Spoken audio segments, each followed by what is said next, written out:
Well, it's a good thing you can see my guest's face because you already know what I look like, and my lighting in my office is mediocre at best. But you guys already know what I look like. What I want you to see is I want you to see the face of Nate Davis. Okay, Nate Davis is what I would say a magical trader. Could it be the way he learned? Could it be his faith? Could it be where he was brought up, what his mindset was? We're going to dive into something today that's so deep. And I want you to listen, whether you trade or not, because a lot of you know that I've had a lot of great traders on my podcast and I put them on YouTube and so forth. But whether you trade or not, you're going to take this advice because to me, trading is a spiritual journey into your soul. And you can literally take this information and literally put it out there for whatever you're trying to accomplish. Because to me, trading strips you down naked to the core and literally tells you, hey, wait a second, you think you're going to go through your entire life not working on that issue? No. You were able to mask it for so long. So Nate's got an interesting story. He started studying and learning trading, and he became profitable really fast. And I saw him in another interview, and I was like, a lot of people are like, oh, that's not possible. And I go, yes, it is. It's very possible. I believe this guy 110%. I said, because I know I could be profitable tomorrow if I, more profitable tomorrow if I don't trip and fall on myself. So, yeah. Nate, give everybody a history of who you are, what you're about, and the journey that in the prep and the journey that trading is taking you to and giving you. And then we'll go deeper into the mindset of how you're able to go and be profitable, because it's not hard to be profitable once you work on what's upstairs. 100%, man. I'm a big believer that our mentality stepping into it is the thing that's going to make or break us. So a little backstory on me, like I'm not a full-time trader. I'm actually a pastor, which I absolutely love. Like that's my calling in life. That is my heartbeat. That is the thing that I love to do. But, over the last several years, I've done a lot of education, right? I did college, I did my master's degree. And then about 6 years ago, I decided I'm going to go back to school and do a doctorate and really focus on adolescent psychology because I work with young people. And so I did that, right? About 4 years into that, which would have been about 2 years ago, I was writing my dissertation and I started to think like, man, like I've got to start to really wrestle through what my financial future is going to look like. I've got 4 kids at home. I'm married, like we do foster care. So obviously there are a lot of people who are depending on me. And while my job certainly provides for a lot of my present needs, as I start to look at the future and say, what about savings? What about, if something were to happen to me, like, what do I do? What about all these causes that I believe in? I realized like, man, I've got to figure something else out. Like I need a side hustle. And so I started to explore a lot of different options. Like, what can I do? How can I make money? How could I use the brain that I have, the mind that I have, the mindset that I have to really capitalize on the time and the energy and the finances I have to really leverage that to make more? So that is actually when I stumbled on day trading and swing trading and just trading in general. And so about 2 years ago, I really started to do a bunch of research into trading. I read something like 50, 60, probably actually, honestly, if I'm being real by this point, like 100 different books on trading, hopped onto FinTwit, began researching a bunch of different traders, hopped into a lot of these discords that are online just to figure out what works. And then I started doing it. I was paper trading. I was actually trading. And what I found is within 2 months, I was actually able to develop a multitude of systems that for me allowed me to be profitable in any market.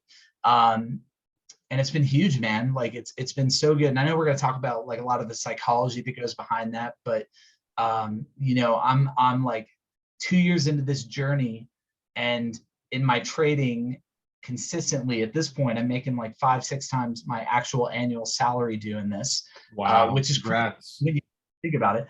Like my goal is actually within the next 2 years to be able to not quit my job because I still want to do it, but to no longer take a salary for the job that I do, continue to do the job and just make money on the side trading so that I can continue to do what I love, which is being a pastor, loving people, meeting people in the midst of hardship and walking with them through that, while also being able to provide for my family on the side with the income that comes in through trading. I love to hear that because when one of the things is trading is money, money is energy. And the way you put, the way, and this is something I've done so much deep dives. I lived in Los Angeles. I moved to Atlanta back in September by myself.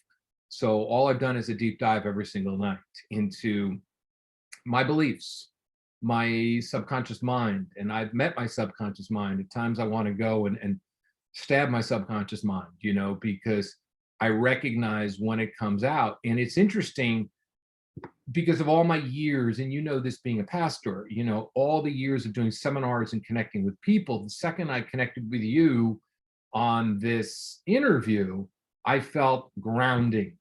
There's a very grounding energy.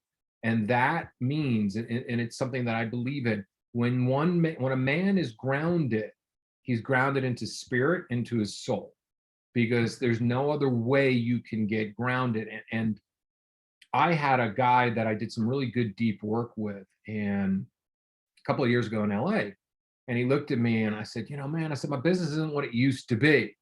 And he goes, well, God had to get your attention somehow, right? And I'm like, okay, whatever, right? It's like, all right, you got my attention, okay?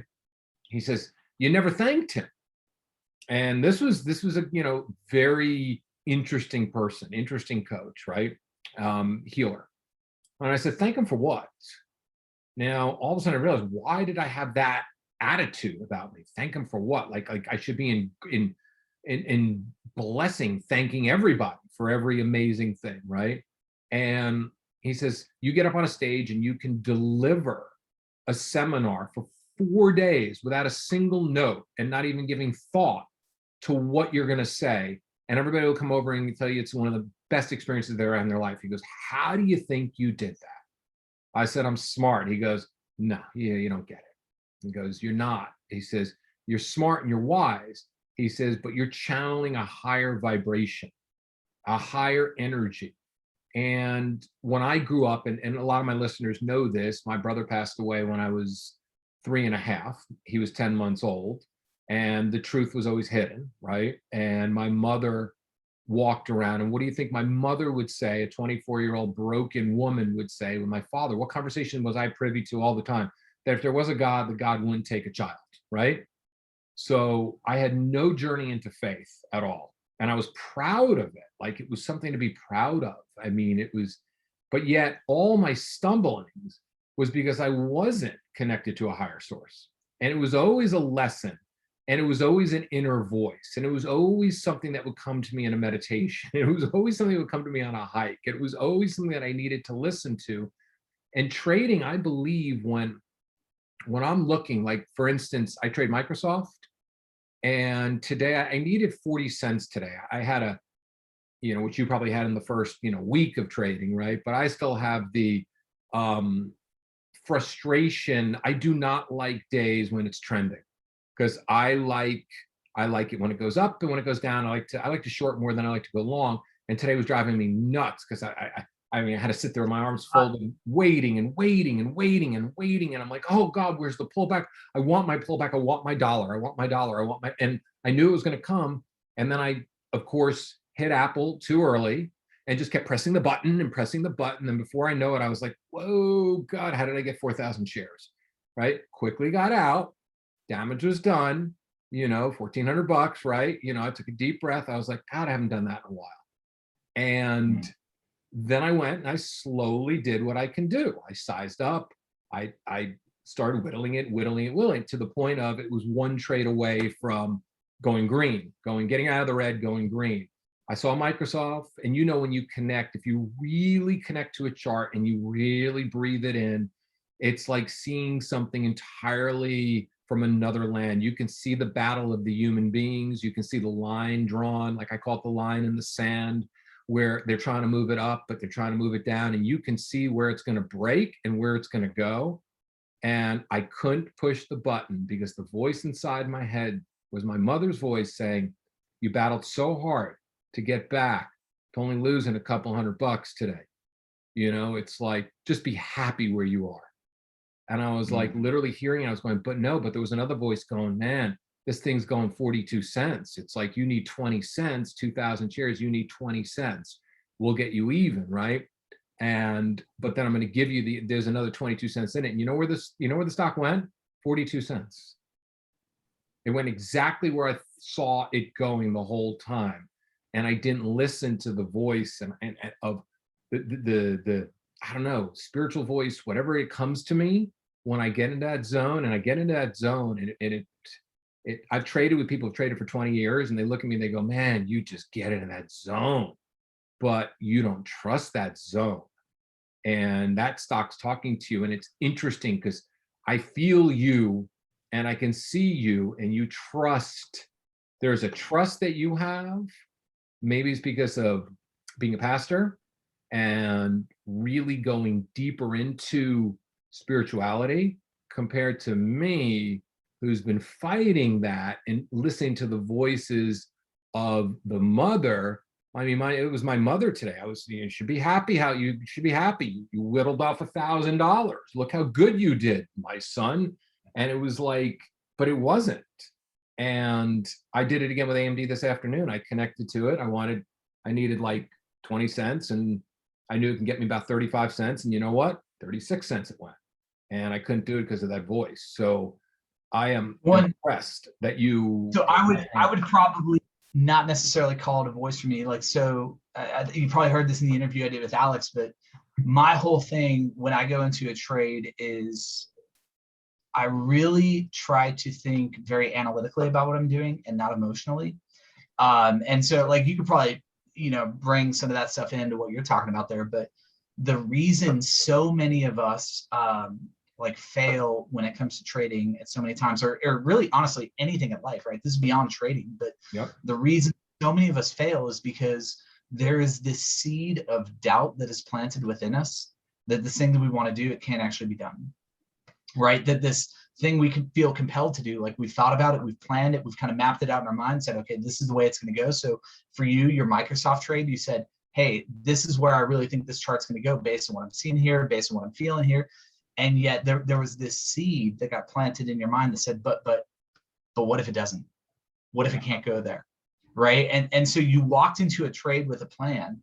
So many of us walk into different things that we're going through in life with a plan, but then this doubt gets in there, these emotions get in there, and suddenly we begin to doubt the thing that we first believed when we could actually see things clearly, right? So I think about it like a hike, right? If you're going to go on a hike, before you do it, typically you look at a map, all right, here's where I need to go. This is a trail that I got to follow, right? This is the path that I'm going to go down. When I hit this place, I'm going to turn right. When I get to that waterfall, I'm going to turn left, right? And we know the whole thing before we even begin the hike.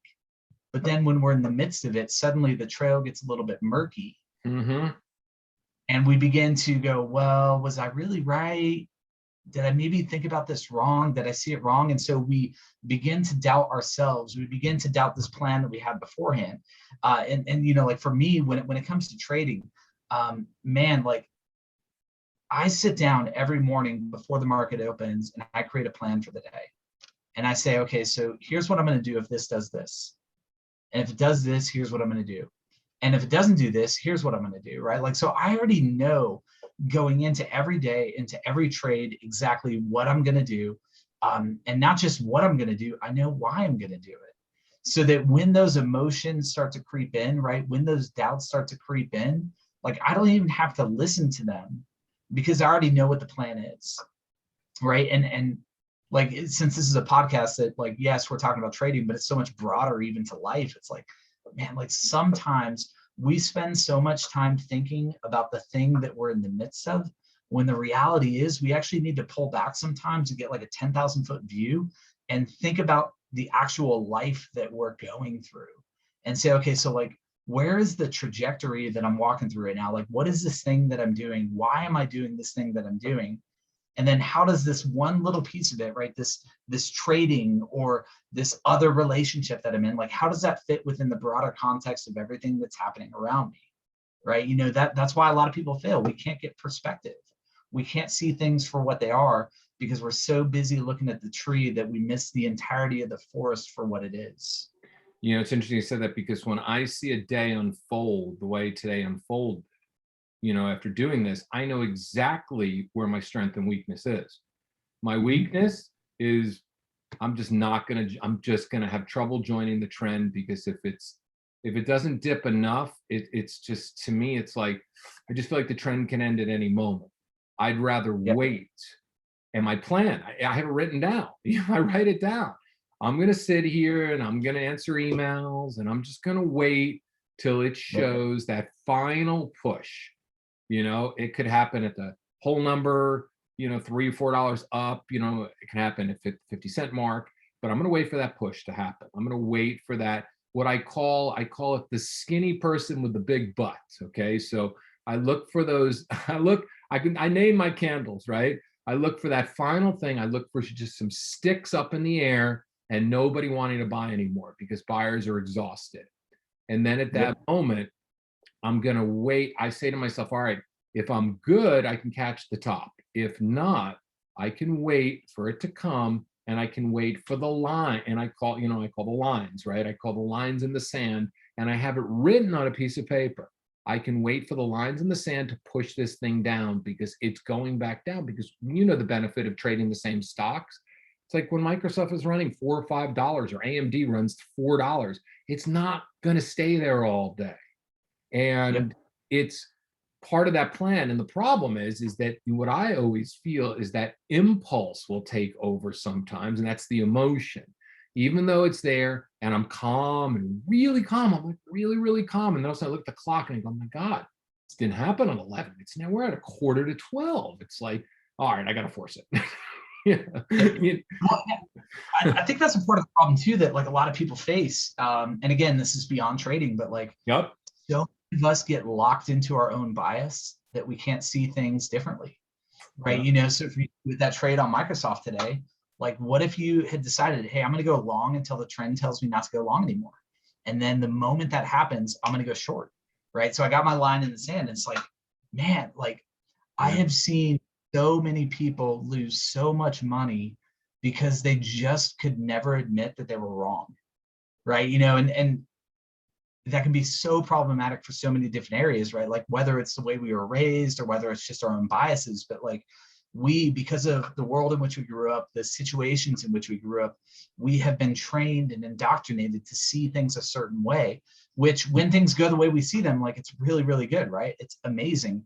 But when they go differently, it's nothing but frustration and heartache and pain and just like, you know what I mean? And Oh so yeah. like, when it comes to trading, it's like, man, we have got to be willing not only to have a plan, but in some sense to step to the market every day with this blank slate saying, I'm going to play whatever it is in front of me, right? I hear so much talk about people being like, I'm only a breakout trader. I'm only a momentum trader.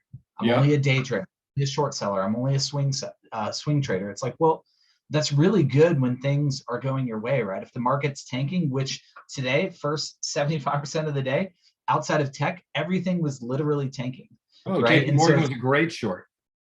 Yep. yeah, absolutely. And so it's like if you don't have a plan to be able to adapt to that and to be able to play that, it's like, what are you going to do? Like, so for me, I want to play everything. Right now, I've got tons of different swings, mostly in mid cap to small caps. But I still ended the day green, even though most of my stocks that I'm in ended up about 5 to 10% down, right? And that's because I was willing to adapt in the moment with some of my capital to be able to make money to then reinvest into these swings that I actually really believe in, to where I was actually able to end the day green, even though most of my friends who are biased one way or the other ended up deeply red today. We've got to be able, Caterpillar. yeah, Yep. I'm excited. Like in the month of June, I have not had a single red day. Today was my first. June was June was good, but today was like kind of like that. Today was kind of that, like it started off really well with the JP Morgan short and a Boeing short. And I don't like the first 20 minutes. So if I can grab 20-30 cents, I'm happy, right? I'm not going to go for I'm not going to go, ride the 8 moving average up or down during that time, because it's just, I like when things get tighter. Okay. So I'll take what I can get in the morning, and I was pretty happy. I mean, JP Morgan went on to be a monster trade, and so did Boeing. What went the other direction was I was in Caterpillar, and I sold a put in Caterpillar, and I was way out of the money. It's like all of a sudden I was like, wow, that was way out of the money. And now, wow, it really is way out of the money now in the other direction. I was just like, damn, this sucks. And I hear what you're saying, and I believe in that because it's really interesting. Because Nate, when I coach people, I tell them all the time, I am the most present person in the world. I just go with the flow of life. I wake up on a Saturday. I taught myself this in my 20s. I lived in New York City. I would wake up and, wake up at 1 o'clock in the morning, in the afternoon, because I bartend until 5, right? And I would literally flip a coin and go left or right. Each thing is a different adventure. I'm just going to go with the flow. And I would walk the entire city. I would just walk and I would be present and I would talk to people and nothing. And I do this on my weekends now. And I do this even when I'm out and about. And this is what I coach people on: go with the flow, because and that's the market. Go with the flow, because every single thing in life, if you see it going one direction, just go with that flow. But in trading, that counter trend urge, probably because I love to go against the grain, a little bit. It's funny. There are those days that I have that I will not just chill out with the flow. When I go with the flow, I'm so relaxed. It's noon, I'm over, I'm done. The day's over, I'm done. It's like I've done what I've done. It's usually green. It's easy, right? And it's these days that really make me realize that I am not connecting deep enough. I'm fighting something inside me that has to come from subconscious programming of being a kid and other things, and I go deep into it. I go really deep into it in my meditations. So One, I think there's two things that probably cause a lot of people to do that. One is there is this inherent need that all of us feel, and it's a really dangerous need, but like we all still feel it, but there's a need to be right. Right. yeah. So if we've got bias, it's like, man, I need to be right. So I'm not going to give up because I know I'm right. And it's like, well, but the reality is we're human, right? We're not right all the time. There are times we're wrong. And the true human thing to do is to not be stubborn and just hunker down and say, well, damn it, I'm going to be right. It's to actually just admit, like, I was wrong, right? That's the beauty of humanity in my mind. It's like, we're not perfect. We're not flawless. We're not, deities. It's like, okay, like we can be wrong. That's okay. So that's one issue I think people navigate through. But then the other is this, I think, is a love of money, right? And so one of the interesting things about me is, like, I could care less how much money I ever make. For me, the reason I'm trading, it's not about money, right? Like one day it'd be great to be able to make enough to, and I do now, but like to actually securely be able to make enough to not need to be able to take a salary. But like my goal is not to have a big fancy house with a big fancy car. Like we live in a modest house. I drive like a 10-year-old car and I love it. I never want to change that. For us, the thing that drives me and my wife in all of our financial pursuits, it's what can we give to other people? Right. And so Simon Sinek, I don't know if you've seen this, he did a video a number of years ago called Start With Why. He wrote a book about it, but it's a great book.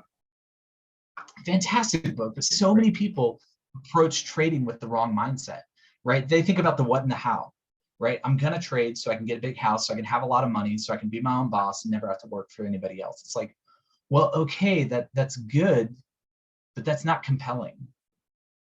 Right? Like there's no deeper meaning or value to being able to accumulate more things in this life, because newsflash, at the end of the day, we all die, right? That's what's coming for all. To the good that you can give back to other people, which is ours. It's like we want to do foster care. So we want to be able to afford that. We want to be able to support our friends who are single moms. We want to be able to give to causes that we believe in, to feed kids who don't have food, and to build homes for people who don't have them. It's like, well, that for me is the thing that actually keeps me centered in the midst of my trading journey, right? So for me, it's not about, hey, I have to be right because I'm, this like super egotistical, narcissist who just wants to be right. It's like, no, like I don't care about that stuff. Like I want to do what's best, because the best that I can do is ultimately the thing that's going to be the best for the people that I want to help. Right. And so when my goal is actually helping other people and doing something beyond myself, it allows me to make myself not be the primary focus of my whole trading journey, so that I can actually get to a place where I can admit, hey, I was right here or I was wrong here. I need to do this, or you know what, I thought I should do that, but actually the market's telling me that's not the thing I need to do now. And again, this applies to like everything we do in life. We need a bigger why to live for, something that is actually beyond ourselves and outside of ourselves. Because if all we are living for is our own pleasure, our own fulfillment, these materialistic things, it's like, man, we are in trouble, because those things can never actually fulfill us to the degree that we think they could. They're fun, absolutely, right? I'm not saying they're not fun, but there is never somebody who got to their deathbed saying, I wish I had more money.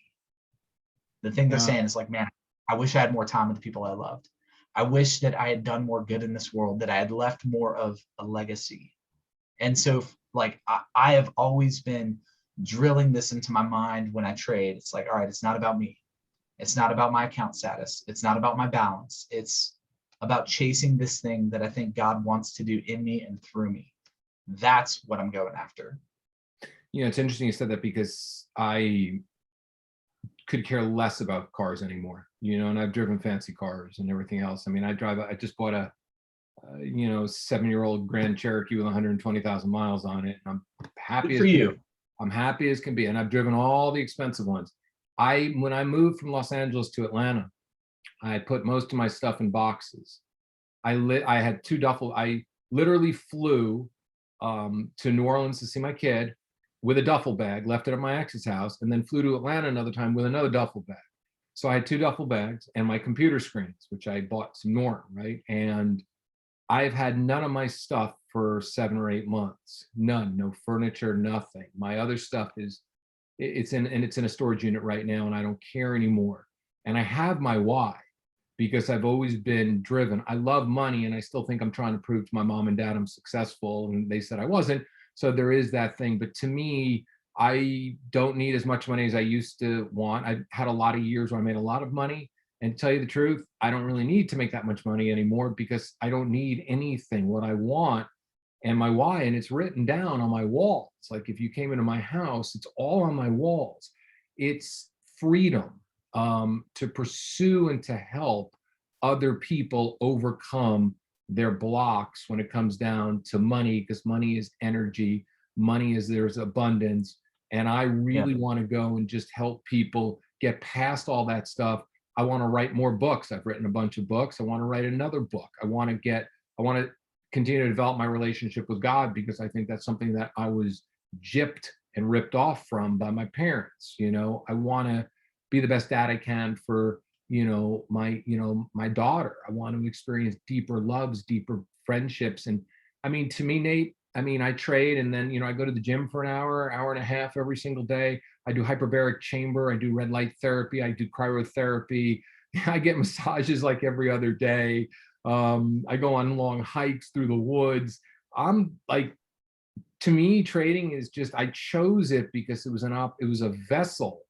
My dad was a Yep. stockbroker. To me, it's a vessel of just a place that you can go and make unlimited money, or you can make whatever money you need that day. And that's the beauty of the market. If you need $100, go make $100 and go leave. And I did that. I didn't realize how challenging at times it was going to be, and how much of my old programming was going to come up. And that in turn inspired my why even more, because if this is coming up for me, somebody who's been a successful coach for 23 years and has worked all over the world, then that's obviously, I really believe Spirit has a bigger picture for me to go and to teach people a much more powerful lesson. And I'm being put through it right now. And Yeah. it's not about money, because I hear people, I listen and watch people, oh, I made this amount of money and that, like my friend's in Bitcoin, and he's got like $3 or $4 million. And I look at him, he said, what would you do if you were me? I said, honestly, I'd cash the whole thing in. I would put it in a TD Ameritrade account. I'd get 4 times buying power. I'd have $16 million in buying power. And then on Fridays, when options expire, I would just literally go and play T-Doc and other stocks that don't move that much, but yet the options are still paying $5, $6 down below 15 cents. And I would just load up on shares, because if I get put the shares, who cares? Because it's okay. But I would go and make these little 10-cent things on 30, 40, 50, 100 option contracts. He looks at me and goes, that's not enough money. I go, yes, it is. I said, Yep. you don't need more. And that's where we're fueled with the Bitcoin rage and everything else. We're fueled by such greed. And to me, I love my why because my why means something to me. I look forward where I don't stumble and sabotage myself anymore. So I can actually start working a little bit more on the why instead of just getting over my own stuff. But that's okay. And that's right. Like our why, whether we know what it is or not, like that is the thing that drives us. Yeah. Right. You know, so if you don't have a clearly defined why, you're going to be chasing that kind of innate thing, that greed, right? That narcissism, that I want to do X, Y, and Z for myself. And it's not fulfilling. Like I have worked with so many younger traders on FinTwit. And by the way, like most of the retail traders at this point, they're young guys, anywhere from 18 to Yep. 24 year girls who have stepped in saying like, I want financial freedom. It's like, well, cool. Like we all do, but like, what's actually really driving you? Well, I don't want a boss. Okay, why don't you want a boss? Like, what do you actually want to do with your life? And there are so many who are yearning for it, but there are not enough people who are actually stepping into this space, being able to give credible and valuable answers and guidance and direction to people. So I think what you're doing is incredibly commendable, because the people who get listened to are these guys who are posting pictures of their Lamborghinis and their $20 million houses and their 20 different Rolexes that they own. And it's like, this is what kids are chasing. And yet what so few of them realize is like, man, you are chasing a ghost. You are. Like that you think is going to make you happy. It's not. There's a reason all of these guys who have made 50, 60, 70 million dollars, and they have, like, I know these guys, they're my friends. There's a reason they're still trading. And it's because that thing that they thought would make them happy, that thing that they thought would actually fulfill them, it hasn't. And so they think maybe just a little bit more will get me there. Ooh. And the problem isn't it doesn't matter how much you get. You're never going to get to a place where money or finances or any of that stuff is actually going to fill this deep need that you have in your life. The only thing that can meet that is your why. This bigger thing you're living for. Now, trading, I love it. It is a great vehicle, as you said. It is a tool. Great vehicle. But the purpose of a tool is to build something. A tool doesn't exist just to exist. It actually has a purpose. And so trading, just like a tool, it's got a purpose. And we've got to do the hard work of figuring out, okay, so what for me, for my life, for my story, for my journey, what is the purpose of this thing that I'm doing? It's not money for me. There's something bigger. Yeah, I love that you put it, because it's so true. I've met those people too that make so much money, and they are just, it's amazing. They're still talking about money. Yep. They're talking about how much they're making and how much they made on a trade. And they're in this thing 35 years. And I'm looking like, wow, you're putting videos up of you making $5,000 on a trade. Who cares at this point in your life? It's like, to me, it's like, I look at it, my daughter's in Louisiana with her mom. We were all in Los Angeles till June. I want to buy a little tiny home, something really cute, have my daughter have, like, so she has it. I have it when I'm not there. I want to build an old 4-wheel drive, and just because I want to go on journeys into the woods But it's your why that's driving you, though. It's I want time with my daughter. I want to bless my daughter. Like I want to invest in relationships. It's not having stuff. It's not possessions. It's actually the relationships. It's the memories. It's the memories. Like I'm infatuated with all those 4-wheel drive conversions. Those, I watch those videos and I'm like, man, it's like this market, and the other used car market is based on greed now. So everything's so expensive. And it's like, what if I spend, it's like 10, 15 years old and I just want to customize it and I want to take it on an adventure? Because something I teach my daughter all the time is that money is about experiences and adventures. And to me, that's another adventure. And I visualize, Nate, the little house that I want, that vehicle, the woods trips. Like, I'm not visualizing money in this. I'm visualizing the freedom, and the freedom of the little. It's like the little things. I'm not visualizing, I live in Atlanta. I drive through these neighborhoods of Sandy Springs, and these houses are gigantic. I have no interest in that. I have interest in just so many experiences with so many different people, because that to me is, and it is, I do believe that when we're going, when we're checking out, we're going somewhere else, it is your experiences are going to come into your heart, and your heart is going to feel it. And it's not, like we talked about, it's not the money. And I see this, and it makes me sad, because I look at like Bitcoin. People are, someone today at the gym said to me, "Yo, you're a trader." I said, "Yeah." I said, "What do you think of Bitcoin?" I said, "I have no idea what it is." And Yep. it's, and I pulled out of a position today and lost, I'm probably down about $500 in crypto this year, because I don't understand what it is. I don't understand.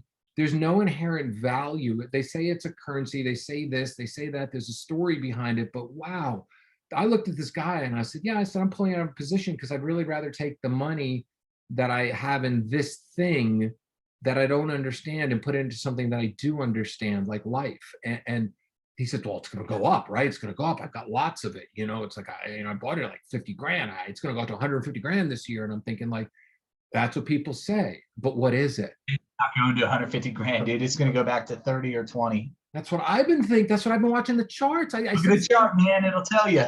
I know. I said the same thing today. I looked at the chart and I was like looking, I was going, this is an ugly chart. I wouldn't go long in the, if it wasn't Bitcoin. That's the only reason why people are going long.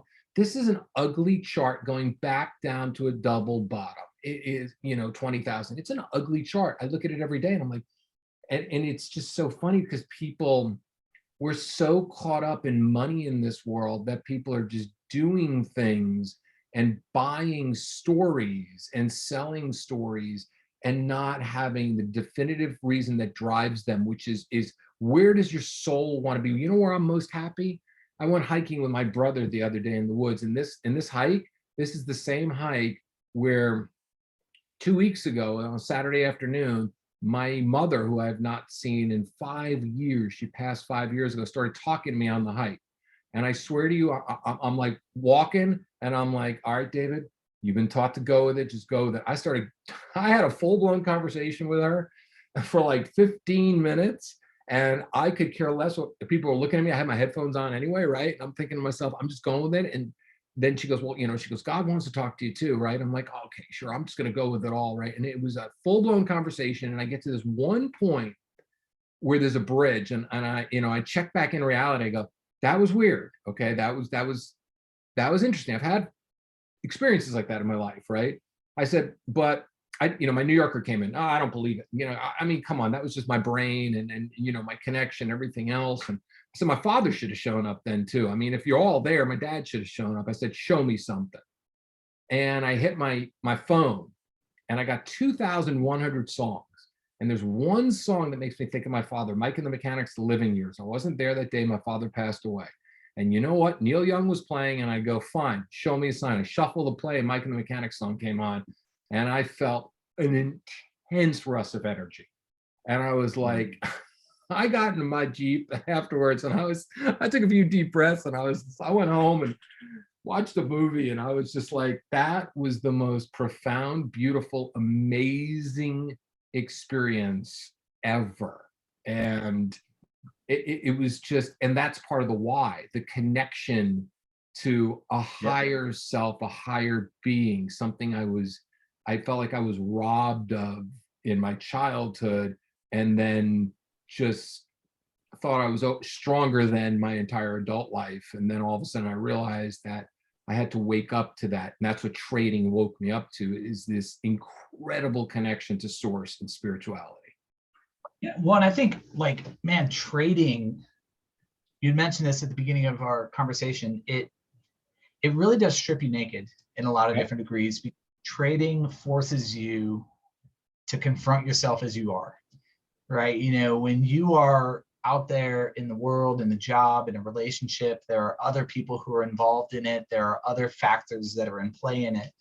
But truth be told, when you are trading, it's just you and the market. And you are bringing all of who you are to the market. And then the market comes and you are the one who has to respond. You're the one who has to engage. You're the one who's got to wrestle through the highs and the lows of the emotions that you feel. Like it really exposes motivations. it exposes desires, it exposes the things that you're good at, and it also exposes your flaws. And there's something really cool about that, because most people, when they expose the things that are there, they try to hide from it. They try to run. But I think the invitation we all have in day trading or swing trading or whatever kind of trading you do is, instead of running from it, realize that this thing that you're doing, it's actually this invitation to get to know yourself more, to dive deeper into your own story, your own journey, figure out what makes me do the things that I do and why do I do the things that I do? And then how do I successfully handle and respond? And for some things, find healing. For some things, find an opportunity to maybe address and mitigate. But like, how do I deal with who I am so that I can be successful in this thing, right? Because in any other arena, like for you, you could get up in front of a whole crowd at a big conference you're doing or a seminar, and you could honestly BS it, right? Like, I don't got to prep. I don't got to do it. Like, I'll just go up and I'll talk, and it could be great. You can't do that in trading.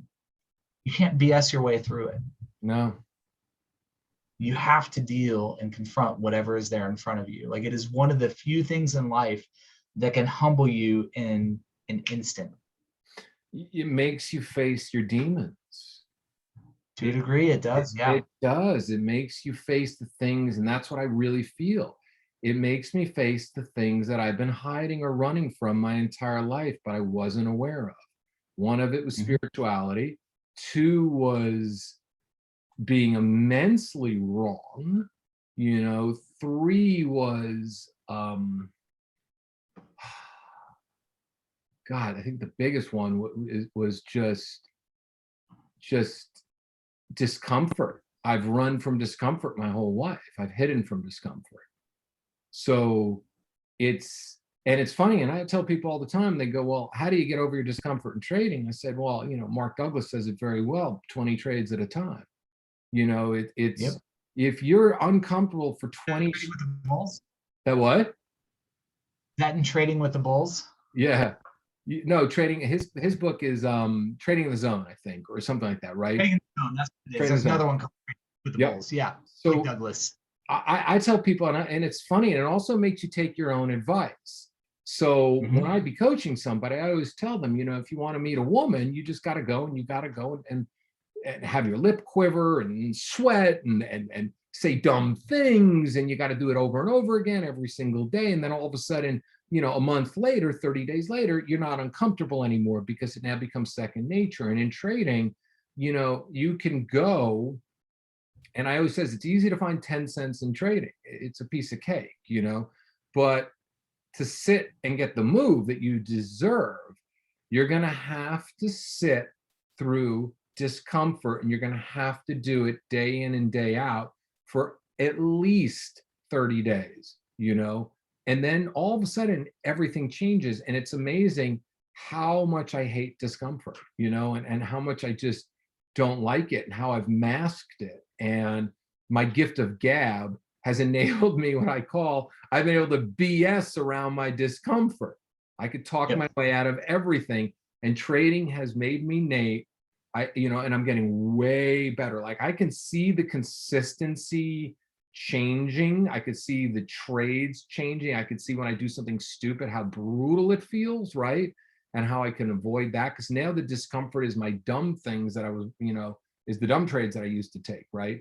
And it is it's so confronting that it's enabling me to write down things that I've never written down about myself, admit it to myself at the end of every single day. And then to top it off, I do a meditation every single night where I put on some beautiful music and I repeat the things that I learned from the discomfort earlier that day. And I'll nickname it, and I'll call it, I'll make sure I use the word I am, I will, I can, anything with the word I in it afterwards. And it's all based on that discomfort that I was forced to sit in. So it's I think that's pretty amazing. You talk about the stuff that makes you uncomfortable. And I think Douglas actually talks about this in Trading in the Zone, but like, we also at the same time need to visualize or, kind of create this image in our mind of who we want to be and who we actually believe we are. right? And this is like a big psychology thing that even goes way beyond trading, but yes, let us admit where we're flawed, where we're broken, where we have room for growth. But at the same time, let's not sell ourselves short, right? Let's say like that's who I acted as today, but that's not who I really am. What I am is a patient trader, somebody who waits for the right entries, somebody who reads the market correctly, somebody who's not going to let my emotions control me and own me, right? So we admit the flaw, but we also embrace the ideal and the truth of who we want to be. And in doing these two things, we actually find that like I move not towards my flaws, but I actually move towards the ideals that I have when I do that. That's funny because my meditation tonight that I'm gonna do after we're done with this is I am a patient trader because I was impatient today, right? Good. Okay, that my other one here, I'm written down here. I am connected to my charts. I clearly see my charts with my amazing eyes. You know what I mean? So yeah, no, I write down the flaw and then I flip it and then I repeat it 100 times. And you know what? Sometimes it takes a week or two or three to do it. And I use a snap too, like this, right? So if I snap my fingers like this, and you know what that was, ride the 8 train to money, because I do that. If I snap another one, it's like, it's more like, oh man, battle of the green versus red. Green takes out red. All moving averages are below it, right? 8, 20, and 50 is stacked neat. We're in narrow state. So I use the snap in order to snap me into remembering things. I remember it. But yeah, every single night I will do that. I have a pulse machine, which is pulse PMF. It's called pulse electric magnetic frequency. And I put it on my head, which is kind of intense. And I'll sit there and I'll breathe and I'll listen to myself. And then I'll do some form of meditation. And then I'll do some form of, I'm not my parents. I'm an effortless, great trader, something that somebody gave me, this really good meditation that I came forward. So yeah, I do that because you can criticize yourself and you have to look at your flaws and you have to face them, but you gotta go in. And I do, and I visualize like sometimes when I visualize that like that Microsoft trade today that I saw. You know how many times I visualized 2,000 shares, 40 cents, 42 cents. I visualize that at the gym. I visualize that. You're a workout person. I do battle ropes. So yep. I do 25 minutes straight of battle ropes without stopping. And I close my eyes and I visualize the trades with way higher shares than I'm comfortable with, because you have to, not 300 shares, which I call baby, right? You got to visualize 2,000 shares, right? So I visualize 2,000 shares. I visualize the discomfort in the first 30, 40, 50 seconds. And then all of a sudden I visualize the 40 cents, the $800. I visualize taking off one half. I visualize everything part of it, because you hit it right on the button. You have to visualize and live into the future version of yourself, but you have to be honest with who you are in the moment so you can visualize the future version of yourself. And that to me is, it's amazing, because I coach people to do this and now I actually have to do it for myself. And that's the funniest part of it. It's just like, man, I thought I had it all. I thought I had it all beat. It's a lot easier to teach than to do. Yep. But there's beauty in it, because in the doing, we can actually lead people to where we want them to get much more authentically. We do. So what, I could talk to you all night, but you got kids and you got kids, you got dinner coming up. You're in Colorado. Now I love where you live in Colorado. I bought a house in Longmont in 1993. It was the first house I ever bought. I moved from New York City. I didn't understand mortgage loans. I could have bought in Boulder, but I didn't understand mortgage loans. So I lived in Longmont in 93 when there was Longmont Foods. So you smelled soup, and then you had the Greeley slaughterhouses, right? Back then, right? So all you smelled on a hot summer night was chicken or some type of canned soup, and the smell. Cow crap. Yes. And that's what I would sit in my backyard at night and I'd be like, and then someone explained to me. Smells like money, man. Yep, smells like money. But someone explained to me, you could have bought a house in Boulder, but you didn't understand mortgage loans. I said, no, I did not. But Longmont, Longmont is still quirky and weird. I heard it's still like It's actually been growing. It's good for that. As Denver has grown, every suburb around it has grown, and it's a great area to live now. It's great. I love it there. I mean, if my ex didn't move to the South, I would have moved back to Denver in a second. I think that area, I love the hikes. I love all the, I'm big into, all the woo-woo, healers. I like to go do Reiki and massage and go to healers and go to chant with the moon on on a summer night, so I love, and I can find it in Atlanta because it's all over the place. But to me, Colorado, there is nothing more beautiful than driving to Aspen in the summertime and Oh catching my that sunset. gosh. You drive through those aspen trees while they're blooming. It Yep, is absolutely beautiful. it's I amazing. love it. It's amazing. Well, Yeah, I Nate, love living out here, man. I love it. it's amazing. I appreciate the time you took tonight. How can people, I got to write this down too so I can link it underneath. How can people reach out? How can they follow you? I'm sure you're on some of the social medias, and I know I found you on Facebook. So Twitter's the best place. So Twitter is where I do all my stock stuff. Every other part of my life, I kind of try to keep separate from it. Not that I'm not an integrated whole person, but like I just don't want people DMing me on Instagram and Facebook saying like, hey, what do you think about this chart? So I've said Twitter is going to be the one area where I do all this stuff so that when I'm focusing on stocks, I can be there. But when I'm doing other stuff with my family, like I don't have to worry about it. So my user handle is Nate, Nate _ Davis, Davis. My commitment is every DM I ever get, I will respond to. Every person who reaches out who wants help, I will ever help. This Twitter I started like 15 years ago. I had a bunch of friends on there, thousands of people. A couple months ago, I got rid of them all. And I said, I'm going to make this just for stocks. And I've always been very committed to making sure I'm not hiding behind some random cartoon character or TV show character from 20 years ago. I know I said it's always, and look, I love it. Those are funny. They're hilarious. Yep. Some of those guys are really good friends of mine. But I've said like, man, I want to be a real person on the other end of this. And so I will always work with people, coach people, help people. And it's getting harder because I'm now like several thousand followers deep. And I've like not advertised or anything. Like I just help people and they invite other people to come be a part of it. And it's been cool. But if you guys find me on there, you want to talk, you want help, like I would be more than happy to help you walk through that.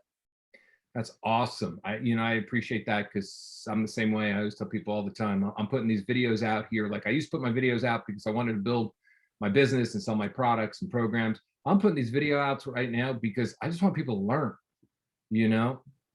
That's exactly. My why. And so many people like, yep. When they become successful, like I have, they start private paid rooms or private Patreons or private Twitters that you got to pay to be a part of. And like I've told people, I'm never going to do that because my goal is not to make money. It's to help people. It's to do good. And so how can I do good while I'm trying to make you pay me to do good? Like that just kind of feels like antithetical to my whole heartbeat and my whole why. It's so funny. That's how I feel too, because I want to put all these videos out there and I want to build my following back up. And I want people to know I don't want anything. Yeah, if they want to hire me to the coach, I'm not going to say no, but I think I'm going to put enough free information out there that they won't need me.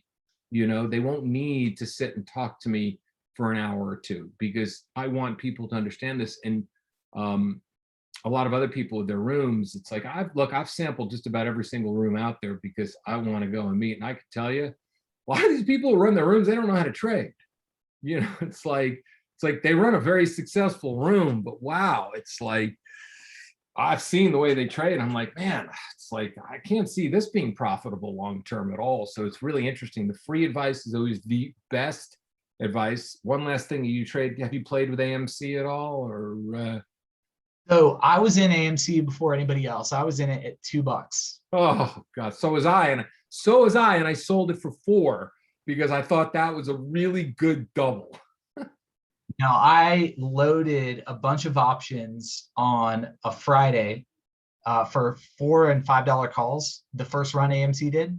Yeah. And I had actually toyed with throwing my whole IRA into it when it was about $220. And then Monday it opened up at $20.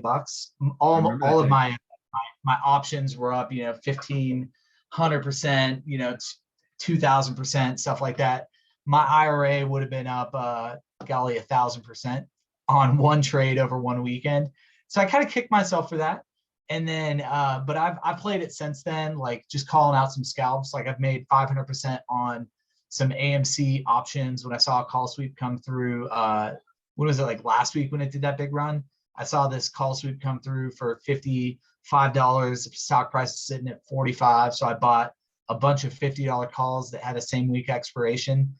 I think I paid like, I don't know, 400 bucks a pop for these things. A couple hours later, they were each worth 2,500. Oh yeah, I shorted it yesterday, so it was the same thing. I mean, it was like, I was like, wow, it went from like 425. I mean, the delta was 14 cents at the time, right? I'm just like, and then Well, all of good a thing you sudden closed it the just short. started, it started motoring. You know? Yeah, and honestly, I think a part of that has to do with the fact that there were a couple millions of dollars of $75 call sweeps for next Friday. And so whenever that stuff comes through, you just know that's going to be a magnet for the price. And so you got to be careful. You can play strength or weakness. But yeah, I've done AMC. That's really the only one I've actually played because I know the stock. But I try to avoid the meme stuff. When memes are, I'm buying all of the dips and small caps that are just getting slaughtered because I know that the moment the momentum shifts from meme stocks, it's all going to move back to the small caps. So I did that today.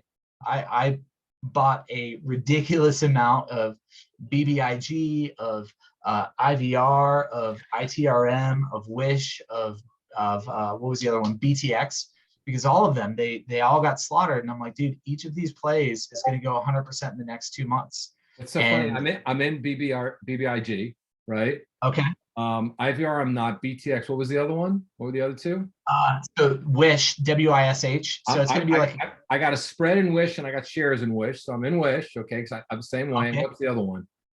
ITRM, BTX. So BTX was NTN. It was a merger that happened back in January. I was in that one when it was $3. It ran up to 80 over the course of the next few months post-merger. And right now it's sitting at about $15. And so just when you look at Fibonacci retracements, you go, okay, cool. Like they've got good news out there. This thing is going to start moving again. Even if it does a 50% retracement, you're looking at it pulling up to like 45 bucks. That's 300% from its current rate. When you look at the daily chart, it's been curling. It had dropped down to about 12 bucks. So, you know, from 80 to 12, you're looking at a lot of shorts. So once it hits max pain above about $24, this thing is going to fly because every short's going to be underwater. Are you doing leaps on all these? So I do leaps. I try to avoid weeklies because of some of the volatility. So when I look at BBIG, BTX, ITRM, IVR, Wish, I've got leap calls in all of them for the end of the year, anywhere from October to December. But I'm also several thousand common shares in each of them as well that I've been accumulating over the last few weeks. Interesting. So are you buying, when you buy, because I love leaps, are you buying, if the stock's trading at 15, I'll go 2 strikes below, maybe 12, you know? So I always buy either at the money or above. Are you going above? Yeah. I knew you. Yeah, I knew you went above. Well, and I do because I'm looking at the chart and I'm going like, all right, if I believe this is going to go up, the at the money leaps or in the money leaps, they're only going to pay you based on what the thing goes up. But there's an inherent value that you actually gain for buying something that's out of the money. I never go deep out of the money. Like if anything, I'm going at a max $5 out of the money for anything that's over $15. If it is a $5 or under stock, I'm only going like $1 out of the money.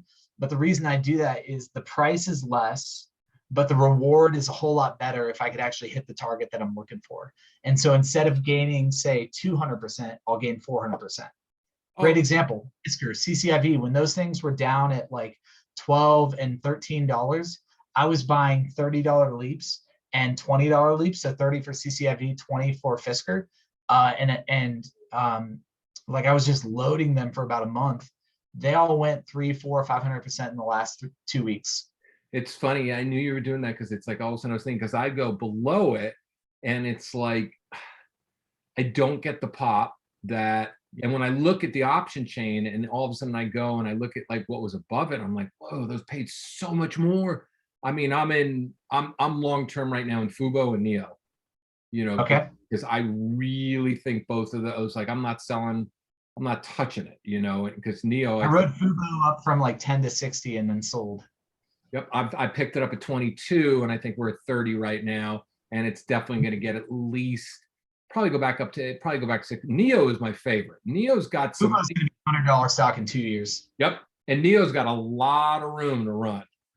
You know, It does. Fisker and CCIV are probably my two favorite EVs right now. Fisker, FSR. I haven't played FSR and CCIV. I was in and out last week. I made a quick money on it, and I was like, and I sold it. I was like, why did I?